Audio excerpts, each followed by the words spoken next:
მოგესალმებით, დღეს სამშაბათია და თქვენ უსმენთ გადაცემა სუბიექტს. მე მისი წამყვანი ილია შათელიშვილი ვარ და ჩვენი დღევანდელი თემა პრინციპში იქნება იგივე რაც ჩვენი წინა გადაცემის, კერძოდ არაცნობიერი ფსიქიკური შესახებ. პირველ რიგში მინდა ძალიან დიდი მადლობა გადაგიხადოთ თქვენ იმ ძალიან თბილი და ძალიან მამოტივირებელი კომენტარებისთვის, რაც პირველ გადაცემას მოყვა და მეც ჩემდაცილად გპირდებით, რომ ვეცდები ასეთივე ტემპში, ან უფრო საინტერესოდ, გავაგრძელოთ ჩვენი გადაცემების ციკლი. ჩვენი დღევანდელი გადაცემის მთავარი თემა იქნება არაცნობიერი ფსიქოლოგიის შესახებ. ერთ-ერთი ყველაზე, ვთქვათ, ცნობილი და ღრმა ავტორის კარლ გუსტავ იუნგის კოლექტიური არაცნობიერის შესახებ საკითხი. კარლ გუსტავ იუნგი პატარა ისტორიულ ექსკურსს გავაკეთებ, სანამ თვითონ საკითხს შევეხებოდე.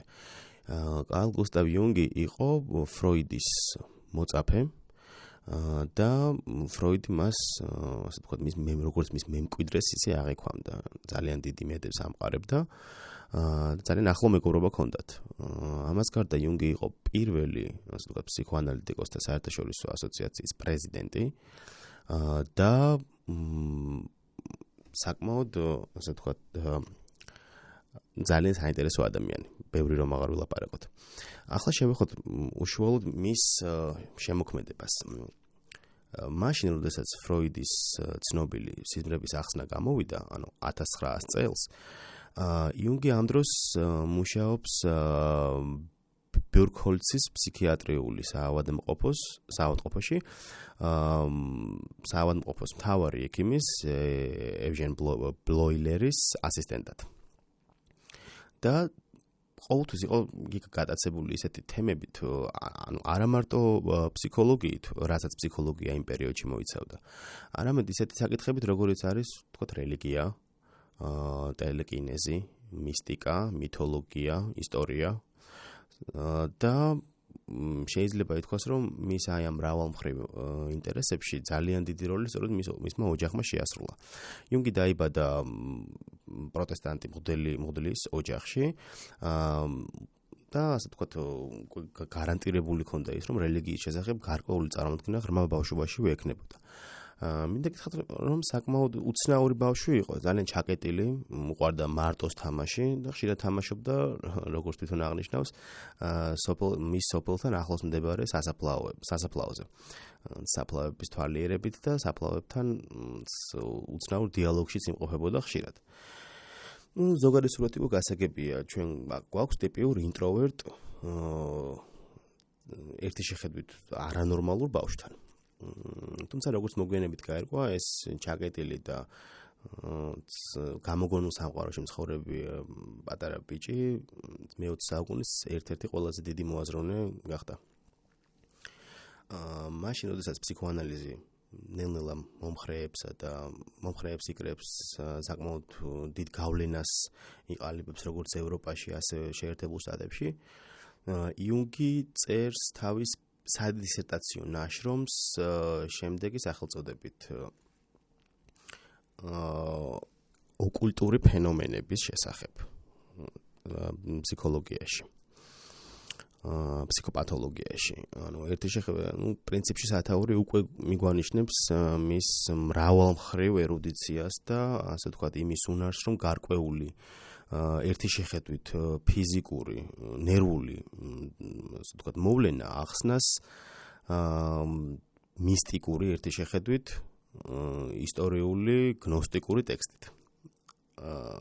საერთოდ მინდა აქედანვე გაგაფრთხილოთ, რომ როდესაც იუნგზე ვლაპარაკობთ, იქ გარკვეულ ტერმინებს გვერდს ვერ ავუვლით და მეც შეძლების დაგვარად ვეცდები, რომ ყველა ტერმინი მეტნაკლებად გასაგები და მისაღები გავხადო. დავიწყოთ იუნგისა და ფროიდის მეგობრობით. ისინი ერთმანეთს 1907 წელს შეხვდნენ და როგორც ცნობილია, 13 საათი ილაპარაკეს პირველი შეხვედრის შემდეგ.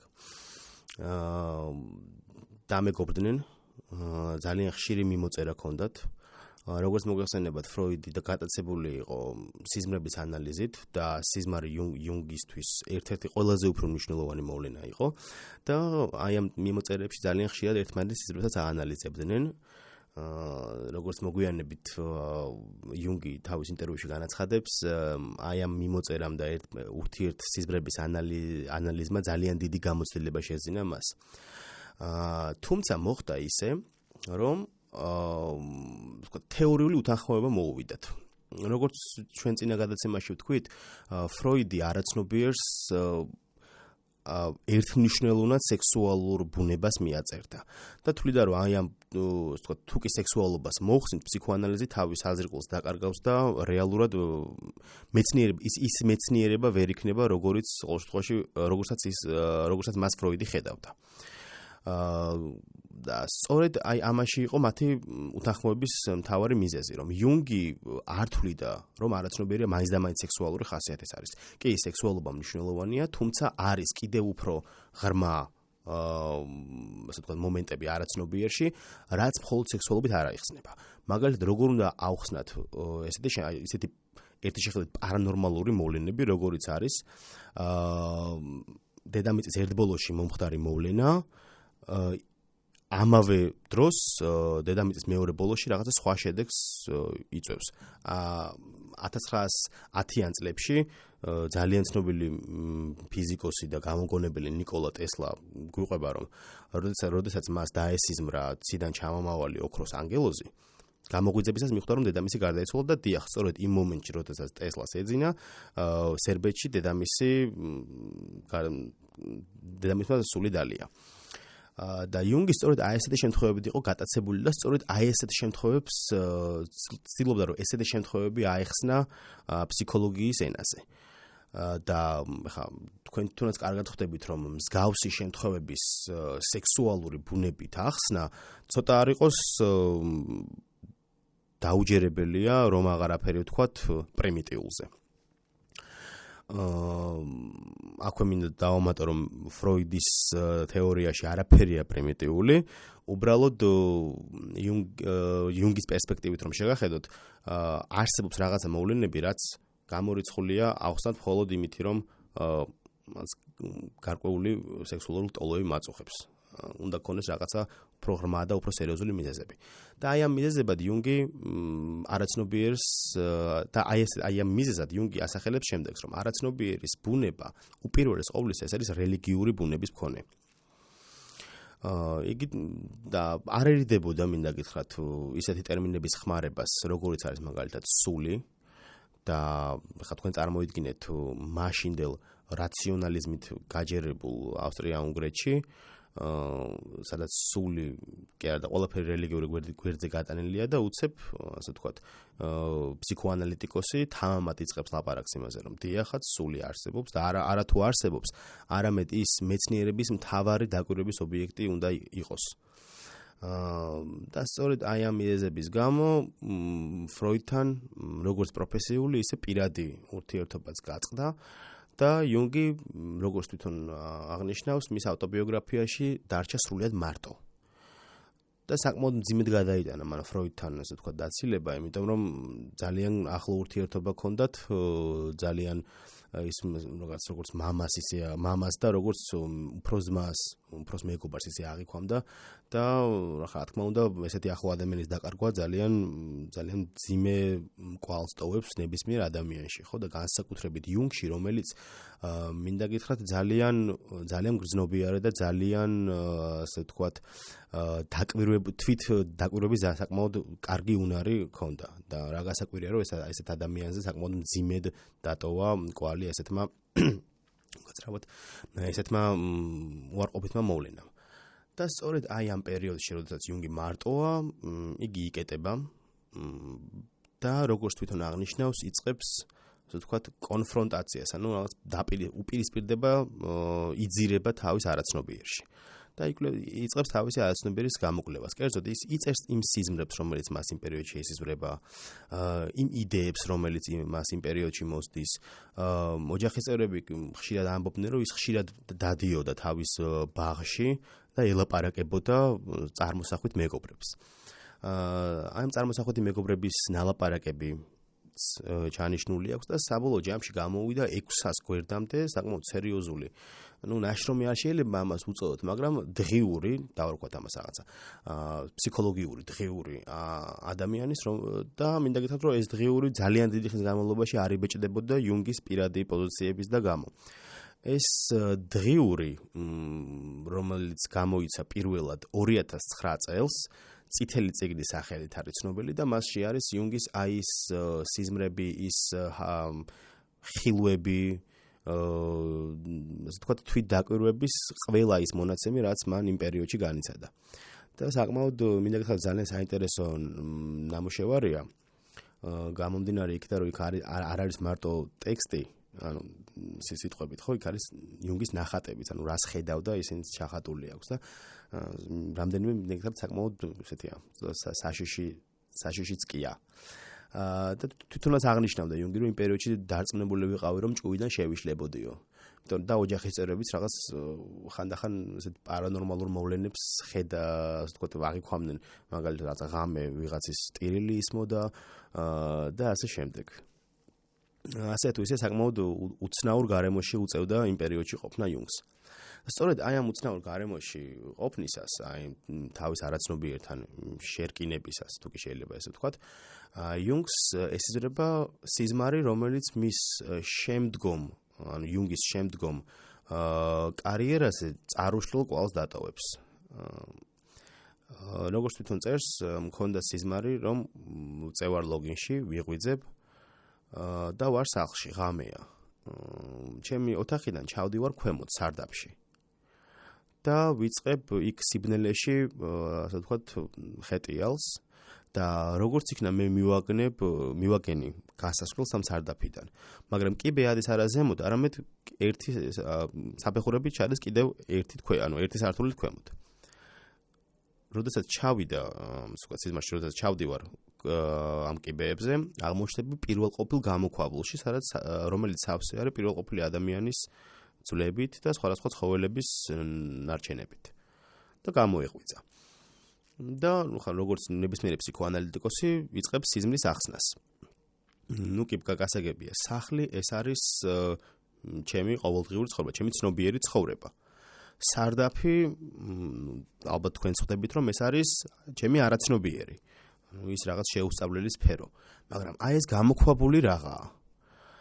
და გამოქვაბულზე ფიქრმა იუნგი მიიყვანა იმ დასკვნამდე, რომლის მიხედვითაც ფსიქიკაში ეს არაცნობიერი, ანუ ის არაცნობიერი, რომელზეც ფროიდი ესე ამდენ ტომს წერდა, არ არის, ასე ვთქვათ, ყველაზე ღრმა სფერო, ხო? ანუ იმ აისბერგის წყალქვეშა ნაწილი არ არის საბოლოო ნაწილი.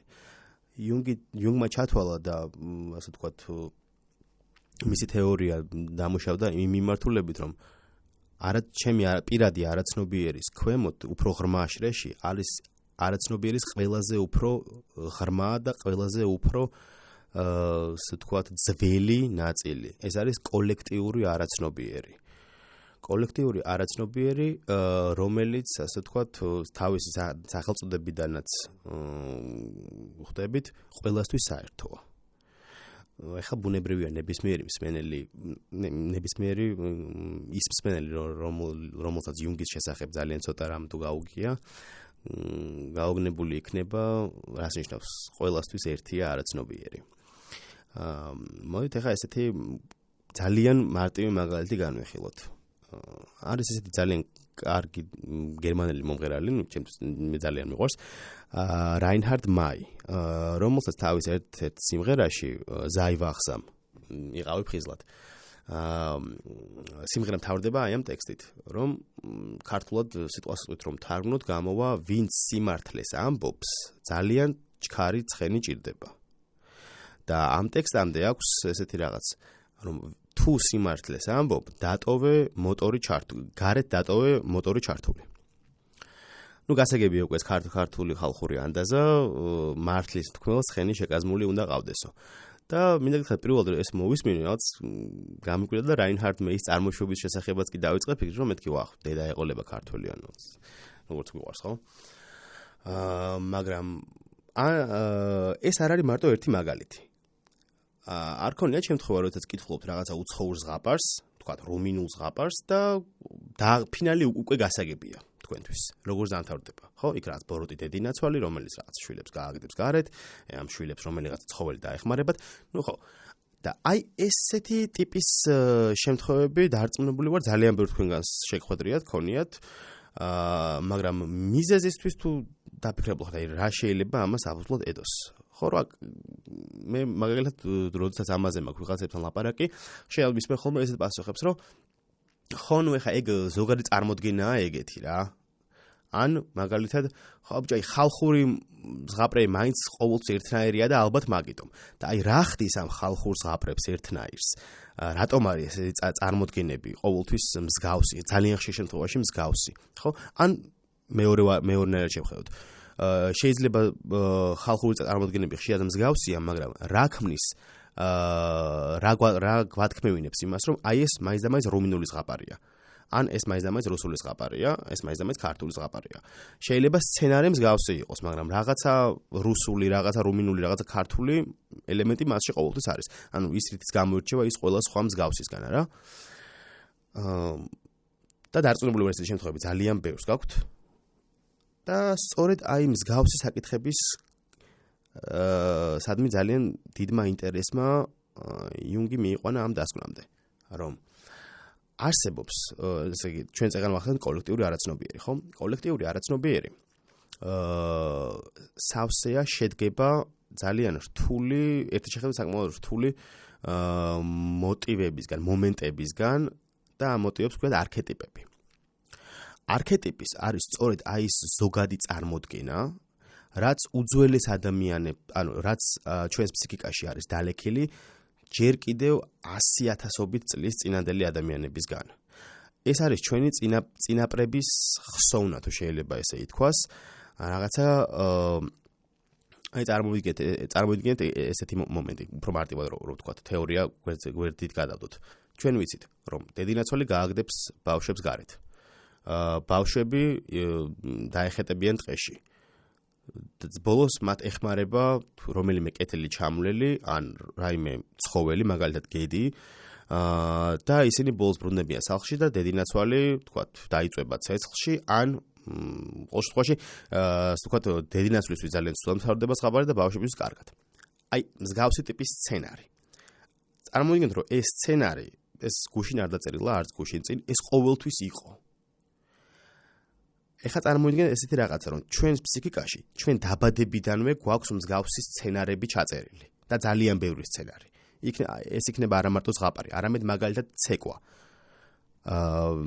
აქვე მინდა გითხრათ ესეთი მაგალითი, რომ თქვათ აფრიკაში რომელიღაცა ტომის ცეკვა, იმისათვის რომ გამოიხმონ წვიმის ღმერთი და მოვიდეს წვიმა და არ იყოს გვალვა, ცეკვა ისეთი, თქვათ, ის მოძრაობები და ინდოეთში ერთ-ერთ რომელიღაცა კულტის მიმდევრების ცეკვა ძალიან გავს ერთმანეთს. პრინციპში შეიძლება გარკვეულწილად თქვა, რომ იდენტურია. ეს შეგიძლია ნახოთ იუნგის ძალიან ცნობილ ნაწარმოებში კოლექტიური არაცნობიერის არქეტიპები.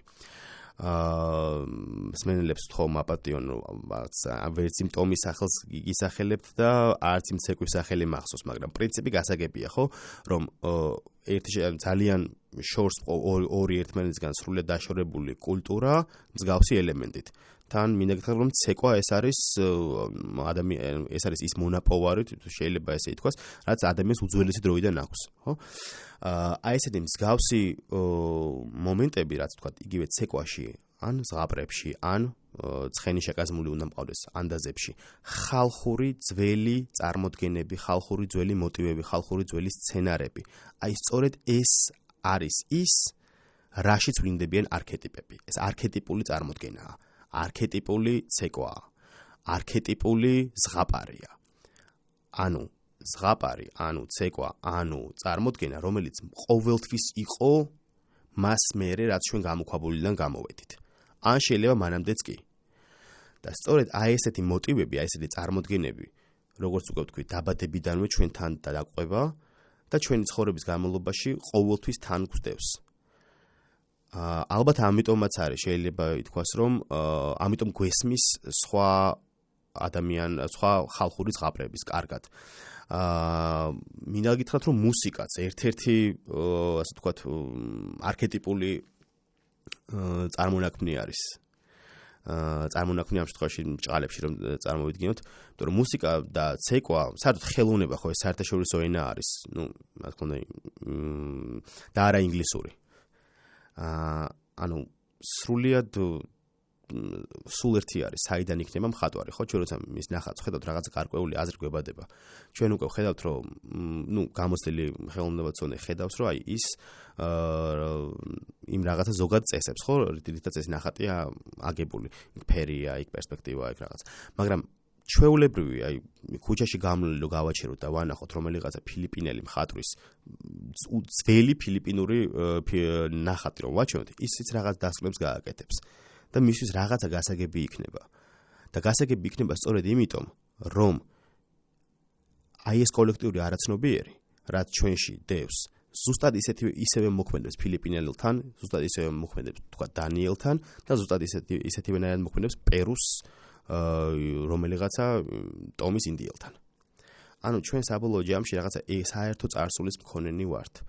და აი ეს არქეტიპები, ანუ ის რაღაცა პირველყოფილი მოტივები, რითაც სავსე არის ეს კოლექტიური არაცნობიერი, თითოეულ ჩვენგანში ცოცხლობენ დღემდე და იცოცხლებენ მანამ, სანამ კაცობრიობა იარსებებს. აი ეს მინდა გითხრათ, რომ იუნგის რევოლუციური მონაპოვარია, თუ კი შეიძლება ესე ვთქვათ, ჩვენ როგორც წინა გადაცემაში ვახსენეთ, რომ თუ კი ფროიდი იყო რევოლუციონერი იმით, რომ მან არაცნობიერის მეცნიერული შესწავლა დაიწყო, იუნგი არანაკლებ რევოლუციონერია იმით, რომ მან არაცნობიერის ისეთი შრე მოძებნა, რომელიც მანამდე არათუ არავის აზრად არ მოსვლია, არამედ არავინ არ წასულა ამ მიმართულებით და შემიძლია თამამად თქვა, რომ მე-20 საუკუნის არ არის შემთხვევით, რომ იუნგი მე-20 საუკუნის ერთ-ერთ უდიდეს ინტელექტუალად არის მოაზრებული, იმიტომ რომ რაღაცით აი ჯორდან პიტერსონის არ იყოს, ხო? აი რაღაცით ნიჩეს გავს ძალიან იუნგი. იმიტომ რომ ეს არის ერთადერთი შემთხვევა ფსიქოლოგიაში, რომელიც გელაპარაკება ისეთ საკითხზე, რომლის შესახებაც შეკითხვა შენ აზრადაც არ დაგებადებოდა. და იუნგი არათუ გელაპარაკება, ანუ არათუ სვამს ამ შეკითხვას, არამედ ამ შეკითხვისთვის სწორი პასუხის საპონელ გზასაც კი გითითებს და ეს არის უბრალოდ გამაოგნებელი. გამაოგნებელია მისი სიღრმე, გამაოგნებელია მისი თვითდაკვირვების უნარი და მისი, ასე ვთქვათ, გლობალურობა. ანუ იუნგი არ უყურებს რაღაცა მოვლენას, როგორც აი მაგალითად აი ეს შემთხვევა რაღაცა კონკრეტულ кейს, ხო? მისთვის კონკრეტული кейსი ცალკე სამყაროა. რაღაცა ფენომენოლოგადაც კი აღიქვამდა თავს. ანუ ფენომენოლოგი როგორც მოგხსენება ნიშნავს რაღაცა ყოველი კონკრეტული მოვლენა უნდა განიხილო როგორც თავისთავადი და არა მისი ამოვლენის კავშირი რაიმე სხვასთან. ხო და თითოეულ აი ამ მოვლენაში იუნგი ხედავს მთელ სამყაროს. მისთვის რაღაცა ფსიქიკური დაავადება ეს არ არის რაღაცა თქვათ ისეთი მოვლენა, რაც უნდა განიკურნოს, ხო? არა, ეს არის შესასწავლი მოვლენა, ეს არის გამოსაცნობი მოვლენა, გასაცნობიერებელი მოვლენა. ასეა თუ ისეა, მისთვის გასაგები გახდა, რომ არსებობს რაღაცა ყველაზე ღრმა შრე ჩვენს არაცნობიერში. და ამის შემდეგ უკვე დაიწყო მან განსხვავებულად ყურება როგორც სიზმრების შესახებ მოძღვრებების, ასევე ხელოვნების შესახებ და ძალიან საინტერესო მიმართულება მისცა არაცნობიერის ფსიქოლოგიის შესახებ მოძღვრებას მის განვითარებაში. იუნგისთვის სიზმარი განსხვავებით ფროიდისგან არ ნიშნავს, როგორც უკვე ზემოთ ვახსენე, იუნგი ხომ თვლის, რომ არაცნობიერი მაინც სექსუალური ბუნების არ არის. აქედან გამომდინარე, ის ვერ იტყვის იმას, რომ სიზმარი აუცილებლად სექსუალური შინაარსის უნდა იყოს. სწორედ აი სიზმრებში ხედავს იმ კოლექტიური არაცნობიერის მოქმედების თავისებურებას. ანუ სიზმარი ეს არის ასე ვთქვათ ადამიანის წვდომა, ადამიანის შესაძლებლობა წვდეს კოლექტიური არაცნობიერში დაფარულ ინფორმაციას და სწორედ ამის შესახებ სწორედ ეს ძალიან ძნაურია, აი რაღაც სწორედ ეხლა მომივიდა ეს აზრი, რომ იუნგი რა გარკვეულწილად შეიძლება ითქვას, რომ ადამიანს განიხილავს როგორც მედიუმს, ხო? თითოეულ ადამიანს აქვს უნარი გაიყვანოს რაღაცა აბსოლუტური ინფორმაციაზე. იმიტომ რომ თუ კი კოლექტიური არაცნობიერია, ეს აბსოლუტური ინფორმაცია, ხო? რაც ყველასთვის საერთო, ყველასთვის ყველაზე ღრმა და ყველაზე ძველი. ძილის დროს, როდესაც ჩვენ ხედავთ რაღაც სიზმარს, ეს სიზმარი არის რაღაცა ისეთივე სცენარით მოქმედებს, რა სცენარიც მაგალითად იწერება, როგორი სცენარითაც თქვათ იქნება ზღაპარი. და სიზმარსაც ხომ თავისი დინამიკა აქვს, როგორც ზღაპარს დაუჯერებელი, რაც ფანტასტიკური, წარმოუდგენელი. და ის თქვა ამიტომ, რომ სწორედ აი ეს ძილის პროცესი, სიზმრის ხედვის პროცესი არის სწორედ კოლექტიურ არაცნობიერთან კავშირის პროცესი და როდესაც პაციენტი მიდის იუნგთან და ეუბნება, რომ აი მე ნახე სიზმარი სადაც მესიზრებოდა ძვენის მოედანი, ხედავდი ზარბაზნის ხანდაკებას, რომელმაც გაისროლა და ჭურვი ჩამივარდა ჩანთაში. მოდი წარმოვიდგინოთ ხა ესეთი кейსი. მოდის პაციენტი და აი ამ სიზმარს გვიყვება. ზიგმუნდ ფროიდი იწყებს ამ სიზმარში სექსუალური ხასიათის პოვნას, კერძოდ. ის რომ თქვენ გესიზრებათ ზარბაზანი, რომელიც თქვენ გესვრით, ეს არის თქვენში დაფარული ლატენტური სურვილი იმისა, რომ თქვენზე იძალადონ. ან რაღაცა აი ამ მიმართულებით. შეიძლება ძალიან არასწორად იყოს ახლა ჩემი ინტერპრეტაცია, მაგრამ ყოველ შემთხვევაში მიმართულება გასაგებია, ხო? მაშინ როდესაც იუნგისთვის ეს სიზმარი მთლად ესეთი მარტივიც არ არის. იუნგი განსხვავებით ფროიდისგან თulis რომ სიზმრის განხილვა იმ ადამიანის გარეშე, ვისაც ეს სიზმარი ესიზრება, შეუძლებელია. რადგან მნიშვნელოვანია არა ის ფაქტი თუ რა მოხდა სიზმარში, არამედ ის თუ როგორ გიყვება ამ ფაქტს ადამიანი. და იუნგისთვის სწორედ აი ეს ქმნის გასაგებს თუ რა მომენტი, აი ამ სიზმრის რა მომენტზე აკეთებს ადამიანი აქცენტს, რა მომენტი ამახსოვრდება, რა მომენტი ავიწყდება. და მხოლოდ შემდგომ ამისა იწყება ანალიზი თავისი პაციენტის. ანუ ესე რომ ვთქვათ, იუნგის შრომა უფრო მეტად შრომატევადია მის პაციენტებთან ვიდრე ფროიდის. მე ამით ფროიდს ნამდვილად არ ვაკნინებ, ან რა სჭირს ფროიდის ჩემი დასაქმნებელი. უბრალოდ მინდა დაგანახოთ, რომ არსებობს განსხვავებული პერსპექტივა, განსხვავებული ხედვა, არაცნობიერის სხვანაირი რაკურსი და ადამიანთან მუშაობის განსხვავებული რაკურსი. და აქედან გამომდინარე გასაგები ხდება შემდეგ უკვე იუნგის თეორიაში ძალიან ბევრი რაღაცა, ის რაც თქვათ ფროიდთან გაუგებარია. მოდით ახლა ჩავიხედოთ საკუთარ თავში და გავიხსენოთ თქვათ გუშინელი სიზმარი. არ გვახსოვს, კარგი. რაიმე სიზმარი გავიხსენოთ, რომელიც ყველაზე მეტად არ გვანებებს თავს. არწმუნებული რომ ბერთუნგანს ქონიათ ესეთი მომენტი, ხო? ან სიზმარი, რომელიც სულ მეორდება, ან სიზმარი, რომელთაც გეშინია და უბრალოდ დაძინებაც არ გინდა, იმიტომ რომ ეს დაგესიზმრება. მინდა გითხრათ, რომ იუნგი ესეთ შემთხვევებს მხოლოდ სიხარულით ხვდებოდა. ესე იგი კოლექტიური არაცნობიერი რაღაცას გვეუბნება, რაც უნდა ჩვენ გავიგოთ. იმიტომ რომ თუ ვერ გავიგებთ, რა თქმა უნდა, ის თავს არ დაგვანებებს. ეს საერთოდ ძალიან ახასიათებს მსგავსი შემთხვევა არაცნობიერს, ხო? სანამ რაღაცა იმპულსი არ გათავისუფლდება, ეს სექსუალური იმპულსი, თქვათ, როგორც ფროიდთან. იქამდე ეს არაცნობიერი შენ თავს არ განებებს და წამოგიხდება ან სიზმარშიც, ან წამოსწინაში, რაღაც. აქაც მსგავსი შემთხვევა არის, თუმცა აქ განსხვავებით ფროიდისგან წარმოვიდგინოთ, რომ ესიზმრება სრულიად ათეისტ ადამიანს რაღაცა რელიგიური შინაარსის სიზმარი, რომელიც წლებია გრძელდება. და მიდის იუნგთან და იუნგი აძლევს რაღაცა ისეთ გზას, რომელი გზის გავლის შემდეგაც ამ ადამიანის პიროვნება იცვლება. ყოველ შემთხვევაში რაღაც ახლებურად იწყებს რაღაცა მოვლენებზე დაკვირვებას. დარწმუნებული ვარ, რომ ყველა ჩვენგანი, უმეტესობა ჩვენგანი ამოვიცნობთ მსგავს შემთხვევაში საკუთარ თავს, არა? არ ქონია შემთხვევები, როდესაც ვთქვათ, იხსენებ თქვენს ბავშვობას და აუ რასულელი ვიყავ, მაგას რა მაკეთებინებ და უკაცრავად ან ვთქვათ, 5 წუთიანი ლაპარაკი ძალიან დიდი ხნის უნახავ ადამიანთან და უცებ გეუბნებათ, რომ აუ ძალიან შეიცვალე.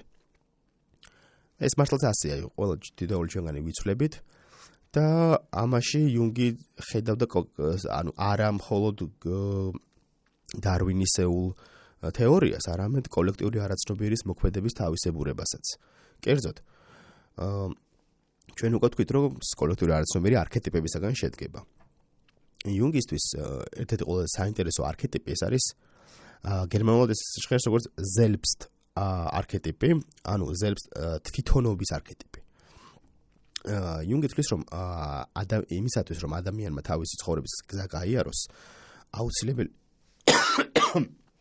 უკაცრავად ალბათ რომელიღაცა არქეტიპი არ მანებებს თავს და არ მაძლევს საშუალებას კარგად ვლაპარაკო.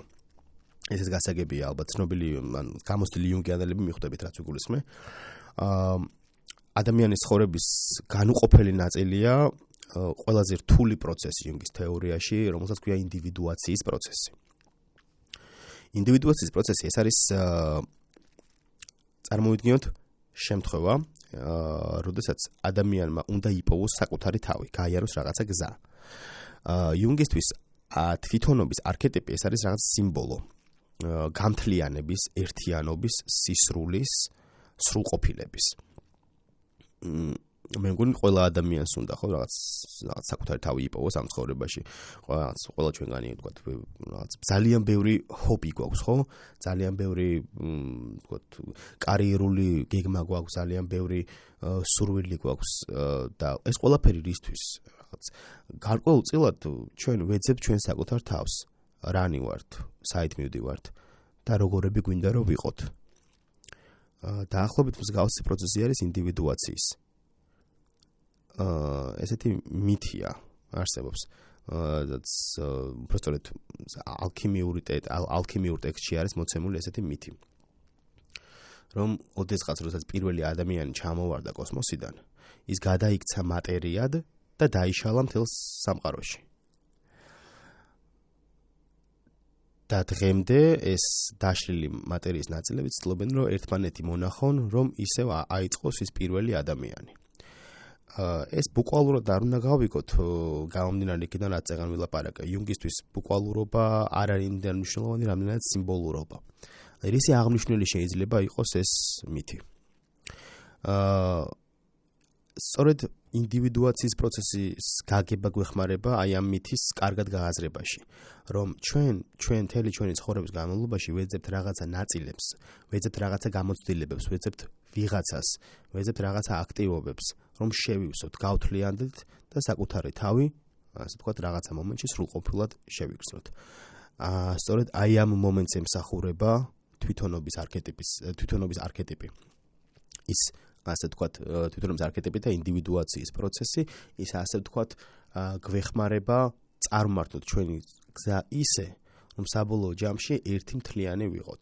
რადგან როგორც მოგეხსენებათ, კოლექტიური არაცნობიერის მთელი თემატიკაც, მთლიანობასა, საერთოობასა და ასე ვთქვათ, დაუნაწევრებელობაზეა აგებული.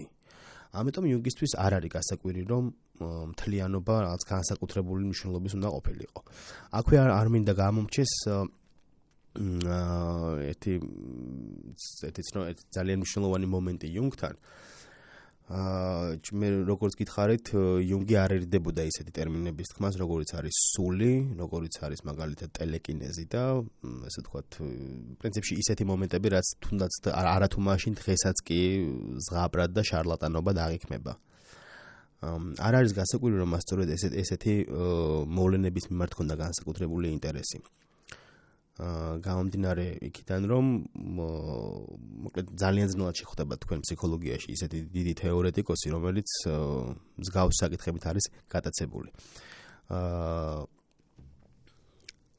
სულის შესახებ ძალიან საინტერესო მოსაზრება აქვს იუნგს, რომ სული ეს არის ის ერთიანი და მთლიანი, რაც ასე ვთქვათ, არის საწყისი ყველაფრის. რაც არის, ასე ვთქვათ, თუ დავესესხებით არისტოტელეს პირველი მამოძრავებელი. ხო?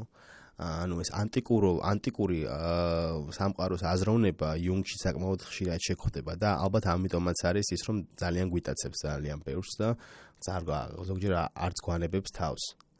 იმიტომ რომ მხოლოდ ანტიკურ ბერძნებს, ბერძნებზე მაგ შემთხვევაში ლაპარაკი, ანტიკურ ბერძნებთან ნახავთ ჩვენ ისეთ რაღაცა ლაღ დამოკიდებულებას, ისეთი კომპლექსური საკითხების შესახებ, როგორც არის მაგალითად ადამიანის სული, რაღაცა აზროვნება და ისეთი საკითხები, რომელიც დღეს ჩვეულებრივ ყოფით ლაპარაკში საკმაოდ ხშირად გვესმის, მაგრამ არასდროს ვუკვირდებით. დავსენდი რომ წაიკითხეთ იუნგის ძალიან კარგი ქართული თარგმანები არსებობს, ეს არის მაია ბადრეძის მიერ შესრულებული დიოგენეს გამომცემლობა, ეს მეტამორფოზის სიმბოლოები და რელიგია, ფსიქოლოგია და რელიგია. დაინტერესებულმა ადამიანებმა შეგიძლიათ, ასე ვთქვათ, დაიწყოთ აი ამ ორი ნაშრომით და დაინტერესებდეს შემთხვევაში მოგმართეთ რადიო ჯიპას და ასე ვთქვათ ნებისმიერი ინფორმაციით არა მარტო იუნგის შესახებ, არამედ აი იმ თემატიკის შესახებ, რაზეც უკვე ჩვენ ვილაპარაკეთ, ნამდვილად უზრუნველყოფთ. ძალიან დიდი მადლობა.